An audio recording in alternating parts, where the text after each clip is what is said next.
तो नाजरीन, जैसा कि आपने पिछले एपिसोड में देखा होगा कि जंगल में नींद से बेदार होने के बाद उस्मान अपने सिपाहियों से कहते हैं कि अपना ख्वाब बयान करते हुए कहते हैं कि अपना कबीला वापस लेने के लिए हमने बालगाय को जो कुव्वत दी थी वो हमें जल्द अज जल्द वापस लेनी होगी। दोस्तों, उसके लिए बहुत ही इंटरेस्टिंग एपिसोड माने जाते हैं। बहुत ही कमाल धमाल होने वाला है इस एपिसोड में। और फिर साथ ही सब अपने घोड़ों पर बैठकर एक जगह चले जाते हैं। और आज के इस एपिसोड में इधर जंगल में एक अजीब सी जगह पर काफ़ी ज़्यादा मंगोल सिपाही अपने कामों में लगे होते हैं और दरख्तों पर झंडे लगा रहता है और कोई तलवार में वो पेश कर रहा होता है कि साथ ही बालगाय अपने कमांडो के साथ आ जाता है। तो कुम्हार उसे कहता है कि तैयारियां तकरीबन मुकम्मल हो चुकी हैं, कि आपका कोई और हुक्म है। तो बालगाय कहता है, मैं चाहता हूं कि मंगोलों के आला सरदार यहाँ आएँ और देखें कि ताकतवर चंगेज़ खान की मुकद्दस अमानतें किसके पास हैं। गुरूर में बहुत कुछ कहता है।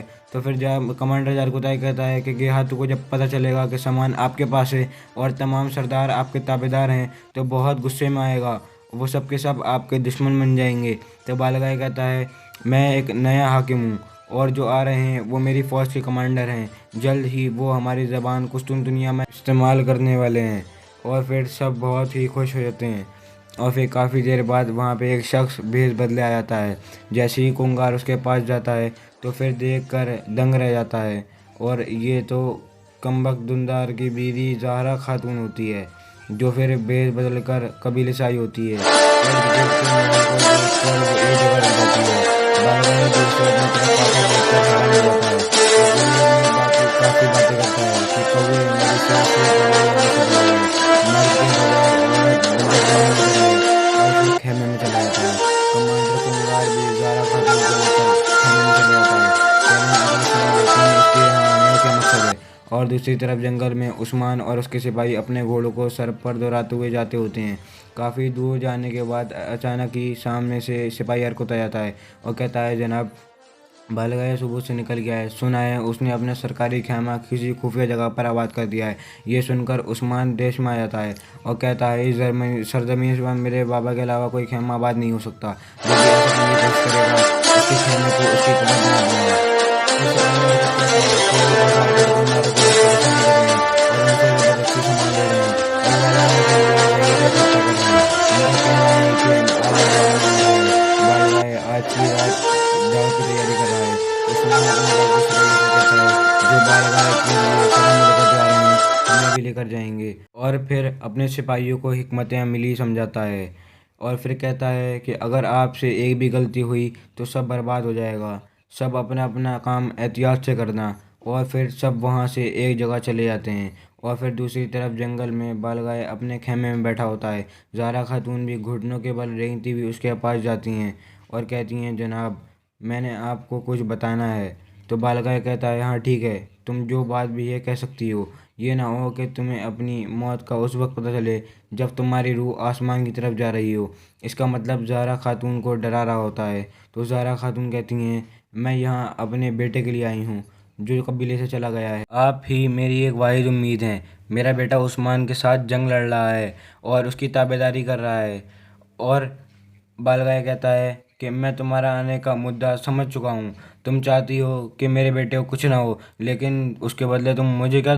तो ज़ारा खातून कहती हैं कि मैं तुम्हें उसके बदले अदब और उस्मान दूंगी। ये सुनकर बालगाय उसके पास आता है और कहता है, अच्छा, तुम मेरे साथ वादा कर रही हो और अगर तुम इसे पूरा ना कर सकी तो बाद में रोना मत। तो तुम एक होशियार औरत हो, तुम अच्छी तरह जानती हो कि किसकी अताअत करनी है। मेरी ताकत तुम्हारे साथ है, तुम्हारे बेटे को कुछ नहीं होगा। अब जाओ और मुझे उन चीज़ों की खबर दो जो मुझे पता होनी चाहिए। ये सुनकर ज़ारा खातून कहती हैं कि फ़िक्र ना करें, ज़ारा आपके वफादार रहेगी। और फिर खेमे से उल्टे पांव बाहर आ जाती है। उसके जाते ही बालगाय जारकुताई को कहता है कि इसके शौहर को बताओ, मैं उसे यहाँ देखना चाहता हूँ। अब दुंदार एक तोहफे का हकदार है जो मैं उसे देने वाला हूँ। ये सुनकर जरकुताई भी बाहर चला जाता है। और दूसरी तरफ कई कबीले के खेमे में दुंदार और आईगुल खाना खा रहे होते हैं। तो दुंदार कहता है, मेरी बेटी, तुम्हारी माँ कहाँ है। तो आईगुल कहती है कि वो शिफा खाने के लिए जड़ी बूटियाँ ला रही हैं।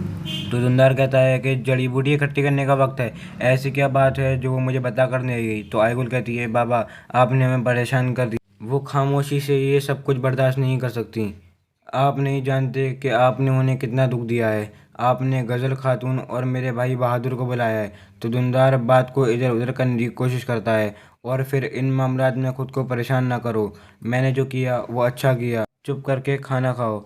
और काफ़ी बातें करने के बाद भी आयगुल की परेशानी को कम नहीं कर सकता के साथ ही गुंदुस आ जाता है। और तो धुंधार उसे कहता है कि गुंदुस, कबीले की सूरत हाल को तुम अच्छी तरह जानते हो। मंगोलों ने हर चीज़ को कुचल दिया है। मैं जो कहना चाहता हूँ वो ये है कि नहीं किया जाओ और उसका बाज़ार मुनाफा बख्श है। तुम्हारे पास जितना भी सामान बच गया है उसे मुंह मंगी कीमत पर बेच दो। तो गुंदुस जवाब में कहता है कि चचा जान, मैं जाऊंगा, मगर उस्मान का क्या होगा? फिर वो कहाँ गया होगा? तो दुमदार कहता है वो अपनी गलतियों की सज़ा भुगत रहा है। उसे सुधारने का वाहिद तरीका उसे सज़ा देना है। और फिर कहता है कि भतीजे फ़िक्र ना करो, मैंने ऐसा मंसूबा बनाया है जिससे करने के बाद मैं उस्मान का दिल जीत लूँगा। तो कुंदुस कहता है ठीक है, फ़िक्र ना करें, मैं फ़ौरन ही रवाना हो रहा हूँ। ये कहकर वो कोनिया के लिए गुंदुस चला जाता है। और इधर दूसरी तरफ सिपाही शामसा के कबीले में सिपाही शामसा कहता है के कबीले में गश्त करने वाले सिपाहियों को जंगल में मुंतकिल कर दो। वो दारंदाजी के खिलाफ कैंप की हिफाजत करेंगे।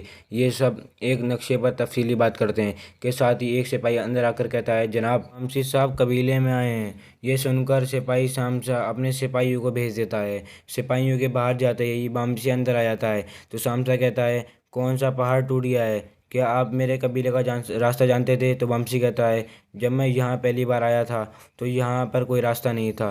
तो शामसा कहता है जगह और दौर बदल चुके हैं। बच्चों ने मर्दों के खेमे पर हमला करना शुरू कर दिया है। तो वंशी कहता है इसी वजह से मैं यहाँ आया हूँ। पहाड़ों के बीच जंगी हवाएं चलना शुरू हो गई हैं। मैंने ये सुना और उससे मुझे बहुत दुख हुआ। अब मुझे बताएं कि क्या हुआ। तो सिपाही शामसा उन्हें उस्मान के होने वाले झगड़े के सारा हवाला बता देता है और कहता है जिसको हमने पहाड़ समझा वो एक घड़ा निकला। अब बमसी उसे तसल्ली देता है कि दोस्तों के दरमियान ऐसी बातें होती रहती हैं, आपको पता होना चाहिए ये सब एक ही मकसद के लिए है। तो सिपाही शामसा कहते हैं उस्मान अब मेरी आंखों और दिल से निकल चुका है। वो अगर मेरा दोस्त था तो मुझसे राज क्यों छुपाया? तो बमसी कहता है कि अर्तुगरुल साहब भी हमें राज नहीं बता देते, लेकिन हम कभी भी उनके खिलाफ नहीं हुए। काफ़ी समझाते हैं ये सिपाही शमसा को, लेकिन वो नहीं सुनता और कहता है अब से उस्मान मेरा दुश्मन है और आप हमारे दरमियान मत आएँ। तो बमसी कहता है तुम अपने बाबा की मिनाज इस खेमे में सरदार के तौर पर हो, या तो उन्हें तुमने सही सिखाया या तुम सीखने में नाकाम हो गए। मैं अर्तुगरुल गाजी का सिपा सलार बमसी मैं अपनी तलवार को खून से तेज करता हूँ और मौत की बाहों में सौंपता हूँ। मैं तुम्हें समझाने की कोशिश कर रहा हूँ, लेकिन तुम उल्टा मुझ पर चढ़ रहे हो। अगर तुम्हारी ऐसी आदतें रहीं तो तुम अकेले रह जाओगे। तो सिपाही शामसा कहते हैं कि मेरी तकदीर में अकेला रहना ही लिखा है। आपने हमारे लिए बहुत कोशिशें की, अगर आपने इस मामले पर इसरार करना है तो बेहतर होगा कि यहाँ से चले जाएं। तो बमसी कहता है कि मैंने जितनी भी कोशिशें की हैं मुझे उन पर अफसोस है। तुम हद से आगे निकल गए हो। या तो तुम अपने अंदर घुसे हुए शैतान को मारो या फिर तुम्हें मुझसे कोई नहीं बचा सकेगा। मैं तुम्हें थोड़े वक्त की मोहलत देता हूँ। अगर दोबारा मुझे तुम्हारी तरफ से कोई शिकायत मिली तो मैं इस कबीले को तुम्हारे सर पर गिरा दूंगा। काफ़ी ज़्यादा छतरोल कर ये वहाँ से बाहर आ जाता है। और इधर सोगोत में मंगोल सिपाही ने तमाम लोगों पर जुल्म सितम मचाया होता है। उन सबसे भारी और मुशक्क़त वाला काम करवाते होते हैं। इतने में सिपाही अरकुत और कोनूर आ जाते हैं और एक जानब से उनका ये जायज़ा लेने लग जाते हैं। और एक बूढ़ा शख्स मंगोलों को कहता है ए खुदा के बंदे, मेरे पर रहम करो, ऐसा मत करो, तुमने मुझसे सब कुछ ले लिया है। मैंने लाकदार गाड़ियाँ खो दी हैं, कम से कम मेरा सोना ही दे दो।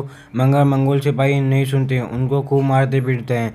उस्मान के सिपाही कुनूर भी अपने बाकी सिपाहियों से मुशावरत के साथ उनको इशारा करते हैं। तो अरकुत एक मालगाड़ी में छिपकर बैठ जाता है जो वहाँ से मंगोल सिपाही लेकर जा रहे होते हैं। बाकी मंगोलों के सितम जूं और तूं जारी रहते हैं। और इधर जंगल में धुंधार अपने सिपाहियों के साथ बालगाय से मिलने उसकी खुफिया जगह पर आ जाता है।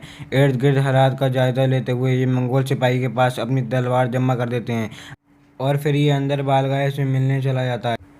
और इधर जंगल में मंगोलों की गाड़ी भी जा रही होती है और उसमें सिपाही अरकुत छुपा हुआ होता है। और एक जगह पहुंचकर अरकुत उस जगह माल गाड़ी की बोरी गिरा देता है।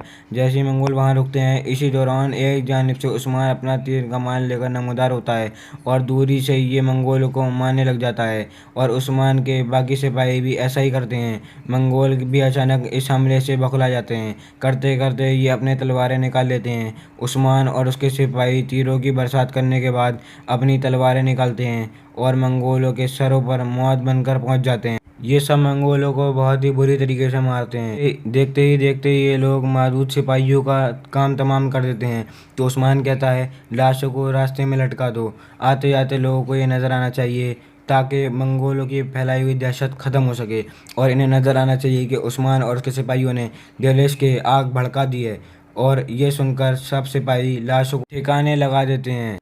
और इधर जंगल में जैसे ही धुंधार बालगाय के खेमे में दाखिल होता है, घुटनों के बल रेंग कर ये बालगाय के सामने आ जाता है और कहता है कि काई कबीले की जानिब से मैं यहाँ ये दिखाने आया हूँ कि हम बालगाय की इताअत करते हैं। तो बालगाय जवाब में कहता है आला, बहुत आला। और मैंने सुना है कि तुमने उस्मान को कबीला बदर कर दिया है। तो धुंधार कहता है हाँ बिल्कुल, मैंने ऐसा ही किया है। जो भी हमारी और आपकी वफादारी को नुकसान पहुंचाने की कोशिश करेगा उसकी काई कबीले में कोई जगह नहीं है। तो बालगाय कहता है बहुत खूब, तुमने मुझसे जितनी ज़्यादा वफादारी दिखाओगे उतनी ही मेहरबानियाँ पाओ। अब मैं तुम्हारा बाप हूँगा। अर्तुगरुल गाजी ने तुम्हें काई कबीले की सरदारी सौंपी है। भले ही आपसे तुम नायब सरदार नहीं रहे बल्कि काई कबीले के असल सरदार हो। और फिर उसे सोने से बड़ा संदूक देते हुए कहता है इससे तुम जो चाहो कर सकते हो। तो दुमदार कहता है ये सब कैसे हुआ? काई कबीले के सरदार मेरे भाई अर्जुन साहब की बहुत ज़्यादा इज्जत करते हैं, हमारे सरदार इस पर कैसे रजामंद होंगे? तो फिर बालगाय कहता है कि इसकी फ़िक्र ना करो, तुम इस सोने को इस्तेमाल में ला सकते हो। अब से तुम्हें मैंने संजाक सरदार भी बना दिया है। और फिर उसे वो मंगोलों का झंडा देते हुए कहता है कि अब जाओ और इसे अपने कबीले में जा झंडे के साथ जाकर लहरा दो। और फिर अपना हाथ आगे बढ़ाता है तो धुंधार उसके बोसा लेता है और आखिर में बालगाय उसे भेज देता है और कहता है अब मेरे आला सरदार आने वाले हैं। ये सुनकर धुंधार चले जाता है। उसके जाते ही ये जारकुताई को कहता है कवानीन और हिफाजती खंजर मेरे पास आओ। यह सुनकर जारकुताई भी चला जाता है। जैसे ही धुंधार झंडा और सोने से बड़ा संदूक लेकर बाहर जाता है, ये एक जानिब से उस्मान अपने सिपाहियों के साथ मंगोलों के भेष में आ जाता है। उस्मान जैसे ही धुंधार को देखता है बहुत ही ज़्यादा दहशत में आ जाता है और अपने आप से कहता है कि जिस गीदड़ ने उनके कबीले पर कल ही हमला किया ये उसे अपना गोश्त पेश कर रहे हैं, बल्कि ये मेरे बाबा के खेमे को भी बेच रहे हैं। बिलाखिर धुंधार अपने सिपाहियों के साथ वो सोना और झंडा लेकर वहाँ से एक जानिब चले जाता है। उस्मान और के सिपाही देखते ही रह जाते हैं, मगर फ़िलहाल ये जमाल का आगाज़ नहीं करते, मगर ये मंगोलों के लिबास में उनके अंदर घुस जाते हैं। अगले ही सीन में आप देखेंगे कि बालगाय अपने साथी के साथ बैठा होता है और कहता है कि हमारे आबा व अजदाद चंगेज़ खान का नसब बरके खान भेड़ियों से जा मिलता है। मैं भी अपने चेहरे को नीले रंग से रंगूंगा। और फिर बास पड़ा नीला रंग उठाकर अपने चेहरे पर नीले रंग के निशानात बनाता है और खंजर उठाकर कहता है अब मैं अपने आबा व अजदाद चंगेज़ खान की याद में उस खंजर को उठाता हूँ। और फिर सबके सब खेमे में धमाल डालने लग जाते हैं। बड़ा ही अजीबोगरीब मंजर बनाया होता है। चलिए अब अगले एपिसोड में देखते हैं कि उस्मान अंदर घुसकर कैसे धमाल मचाता है। तो अगले एपिसोड को देखने के लिए आप हमारे चैनल को सब्सक्राइब कर दें और पास में दिए गए हुए बेल आइकन को भी प्रेस कर दें। अस्सलाम वालेकुम नाज़रीन।